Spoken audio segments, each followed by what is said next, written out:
Hi everyone. You may remember that a couple of weeks ago it was revealed that Sharia courts are now operating here in Britain with the full backing of the law, even though they discriminate against women as a matter of course. And what this means is that those women who are intimidated into using these courts, as some of them will be, and everyone knows it, they will now find that they have the full weight of the British legal system lined up against them, alongside the patriarchal bigotry in their own communities.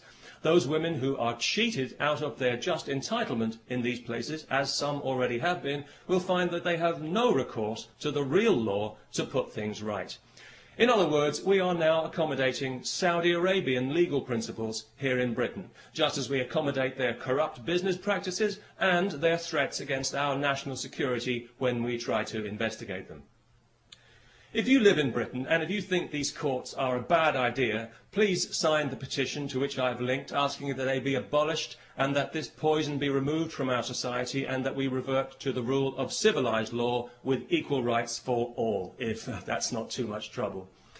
You know, over the last 11 years of this Labour government that we've had in Britain, the British people have seen their society subjected to social engineering on a massive scale by a misguided and arrogant liberal elite who, in their eagerness to fragment the fabric of our society, have actually succeeded in giving civilised values a bad name.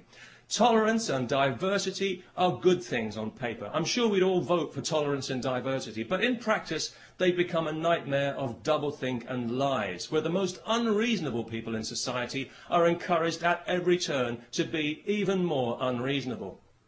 A case in point, just this week, some idiot from Saudi Arabia is being allowed to sue a supermarket because he was required to handle alcohol as part of his job, despite being told this when he took the job, and despite the fact that thousands of Muslims in Britain handle alcohol every day when they sell it in their corner shops to people like me.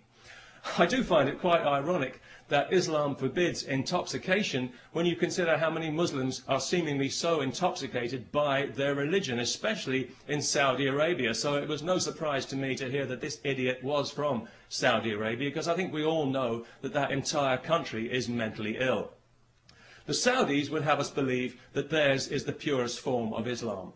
Well, I don't know about that, but it's certainly the nuttiest form. It's barking mad, if you'll pardon the canine metaphor, and it's pig ignorant, even if you won't.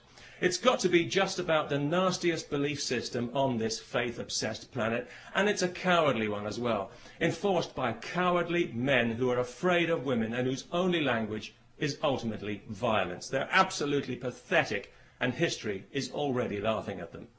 If the term human rights means anything in this world, then one day the Saudis will pay out as much in compensation for their abuse of women as the Catholic Church has for its abuse of children.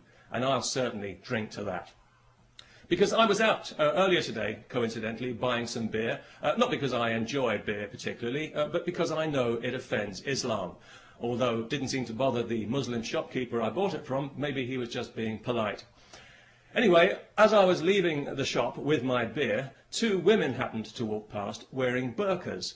Nothing too unusual about that, not anymore, not in London anyway, and nobody really paid it much attention, apart from one small child who I overheard describing them to her mother as letterbox ladies, which I thought was actually quite inventive and rather charming. But of course it was also deeply offensive, so we had the child put to death. No, not really. But it was lucky that neither of the women actually heard the offensive and insulting remark, because obviously each of them had her head encased in a cloth sack. So that was good, because it meant that the police didn't have to be called, no human rights people needed to get involved, and nobody required any financial compensation for hurt feelings, which I thought made a very pleasant change indeed. And of course, as a result, we didn't have to listen to any propaganda sound bites from some Islamist Saudi shill at the Muslim Council of Britain. So all in all, it worked out for the best. And it just goes to show that these things don't always have to end in tears. Peace, especially to everyone who remembers to sign the petition.